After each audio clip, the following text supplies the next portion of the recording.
ನೋಡಿ.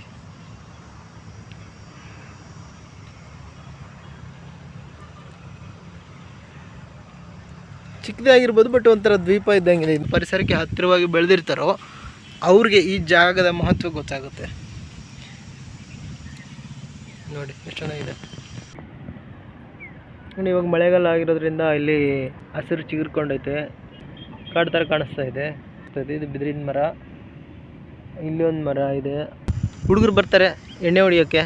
ಯಾವ ಪೊಲೀಸರ ಕಾಟ ಇಲ್ಲ, ಯಾವ ಜನಗಳ ಕಾಟನೂ ಇಲ್ಲ. ಕೆಲವು ಜನ ಇಲ್ಲಿ ತಮ್ಮ ದನ, ಕರು, ಹಸು, ಮೇಕೆ ಅದನ್ನೆಲ್ಲ ಮೇಯ್ಸೋಕ್ಕೂ ಬರ್ತಾರೆ. ನಾರ್ತ್ ಈಸ್ಟ್ ಜನಗಳು ಇಲ್ಲಿ ಕೆಲ್ಸಕ್ಕೆ ಬಂದಿರ್ತಾರಲ್ವ, ಇನ್ನೂ ಬೆಂಗಳೂರು ಬಿಲ್ಡ್ ಆಗ್ತಿದೆ ಅಲ್ವಾ, ಎಲ್ಲೆಲ್ಲಿ ಅಪಾರ್ಟ್ಮೆಂಟ್ ಆಗ್ತಾ ಇರುತ್ತೋ ಅವರು ಒಂದು ಏನೋ ಶೆಡ್ ಹಾಕೊಂಡಿರ್ತಾರೆ. ಬೆಂಗಾಲಿ ಆಗಿರ್ಬೋದು, ಬಿಹಾರಿಗಳಾಗಿರ್ಬೋದು, ಅಥವಾ ಕೋಲ್ಕತ್ತಾ ಕಡೆ ಆಗಿರ್ಬೋದು. ಇದರಲ್ಲಿ ಮೀನು ಹಿಡಿಯೋಕ್ಕಂತ ಬರ್ತಾರೆ. ಏನು ಇಲ್ದಿರ ಇದ್ರೂ ಬದುಕ್ತಾರೆ ಅವ್ರು, ಮೀನು ತಿಂದರೆ ಬದುಕಲ್ಲ.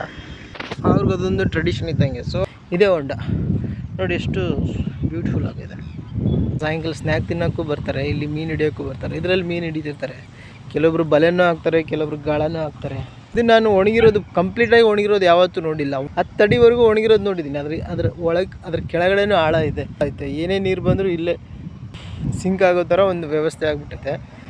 ಅದಕ್ಕೋಸ್ಕರ ಈ ಕೆರೆ ತುಂಬೋದು ಕಷ್ಟ. ತುಂಬ ಜನಗಳು ಜಲೇಬಿ ಅಂತಿರ್ತಾರೆ, ಜಲೇಬಿ ಮೀನು ಅನ್ನೋ ಥರ. ಇವಾಗ ಮನೆಗಳು, ಅಪಾರ್ಟ್ಮೆಂಟ್ಗಳು ಎಲ್ಲ ಆಗಿರೋದ್ರಿಂದ ನೋಡು ಹರಿಯ ನೀರಿನ ದಿಕ್ಕನ್ನು ಬದಲಾಯಿಸ್ಬಿಟ್ಟಾರೆ.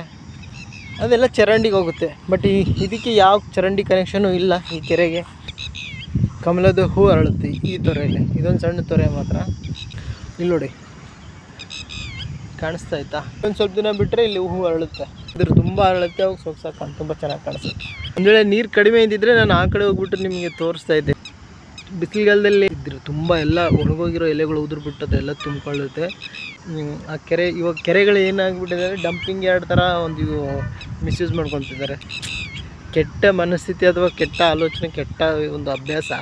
ಸುತ್ತಮುತ್ತ ಫ್ಯಾಕ್ಟ್ರಿಗಳು ಅದೆಲ್ಲ ಇರುತ್ತಲ್ಲ, ವೇಸ್ಟ್ ಮೆಟೀರಿಯಲ್ ಎಲ್ಲ ಬರುತ್ತಲ್ಲ, ಕಾಗದ, ಕಸ, ಕಡ್ಡಿ, ಪೇಪರು, ವುಡ್ಡು, ಏನೋ ಮಿಕ್ಕಿರೋದೆಲ್ಲ ಇಲ್ಲಿ ತಂದುಬಿಟ್ಟು ಅಲ್ಲಿ ಡಂಪ್ ಮಾಡ್ತಾರೆ. ಇಲ್ಲಿ ತಮ್ಮ ದನ ಮೇಯಿಸೋಕೆ, ಕುರಿ ಮೇಯಿಸೋಕೆ ಬಂದಿರೋ ದನಗಾಯಿಗಳು ಆ ಒಂದು ಕಸ ಕಡ್ಡಿಯನ್ನು ತಮ್ಮ ದನಗಳು ತಿಂತವೆ. ಆ ಸ್ವಾರ್ಥಕ್ಕೋಸ್ಕರ ಅವ್ರೇನು ಮಾಡ್ತಾರೆ, ಅದಕ್ಕೆ ಬೆಂಕಿ ಹಚ್ಚಿಬಿಡ್ತಾರೆ. ಆ ಬೆಂಕಿ ಏನಾಗುತ್ತೆ, ಪ್ಲಾಸ್ಟಿಕ್ಕು, ಪೇಪರು, ಇನ್ನೇನೇನೋ ಕೆಮಿಕಲ್ ಇರುತ್ತೆ. ಅದು ತುಂಬಾ ವಿಚಿತ್ರವಾಗಿ ಉರಿತದೆ. ಇದು ಇಲ್ಲೆಲ್ಲ ಉಸಿರಾಡೋಕ್ಕೂ ಕಷ್ಟ. ಇಲ್ಲ ಪ್ರಾಣಿಗಳು ಇರಲ್ಲ, ಓಡೋಗ್ಬಿಡ್ತಾವೆ. ಅಲ್ಲಿ ಆ ಬೆಂಕಿ ಏನಾಗುತ್ತೆ, ಗಾಳಿಗೆ ಹರಡ್ಕೊಂಡು ಇಲ್ಲೆಲ್ಲ ತರಗಲ್ಗಳು ಬಿದ್ದಿರ್ತವೆ. ಒಂದು ಕಡೆ ಅಂಟ್ಕೊಂತು ಅಂದರೆ ಒಂದು 10 ನಿಮಿಷದಲ್ಲಿ ಇಡೀ ಇಷ್ಟು ಕಾಡಿಗೆ ಅದು ಬೆಂಕಿ ಆಗಿದೆ ಪರಿಸ್ಥಿತಿ. ಈ ಮರದ ಪರಿಸ್ಥಿತಿ ನೋಡಿ. ಒಂದು ಸಾರಿ ಹತ್ಕೊಂಡ್ಮೇಲೆ ಆರೋದು ಕಷ್ಟ. ಇದು ಬಿದಿರಿನ ಮರ, ಬೇರೆ ಮರಗಳನ್ನು ಬಿದ್ದಿದೆ. ಅಂದರೆ ಯಾವ ರೀತಿ ನಿಲ್ಲಿಸ್ಬೇಕಂತ ಒಂದು ಐಡಿಯಾ ಇದ್ದರೆ ಕೊಡಿ. ಯಾರಿಗಾದರೂ ಕಂಪ್ಲೇಂಟ್ ಮಾಡ್ಬೋದು. ಪರಿಸರ ಸಂರಕ್ಷಣಾ ಆರ್ಗನೈಜೇಷನು ಅಲ್ಲ, ಫಾರೆಸ್ಟ್ ಡಿಪಾರ್ಟ್ಮೆಂಟು, ನಿಮಗೆ ದಯವಿಟ್ಟು ತಿಳಿಸಿ. ಪರಿಸರ ಉಳಿಸೋದು ನಮ್ಮ ಎಲ್ಲರ ಜವಾಬ್ದಾರಿನೂ ಕೂಡ. ನನಗೆ ಸಮಯ ಸಿಕ್ಕರೆ ಅಥವಾ ಇಲ್ಲಿ ನೀರು ಕಡಿಮೆ ಆದರೆ ನಾನು ಆ ಕಡೆ ಹೋಗ್ಬಿಟ್ಟು ನಿಮಗೆ ಒಂದು ಟೂರು ಕೊಡೋಕ್ಕೆ ಪ್ರಯತ್ನ ಮಾಡ್ತೀನಿ. ಓಕೆ, ಥ್ಯಾಂಕ್ ಯು ಎಲ್ಲರಿಗೂ.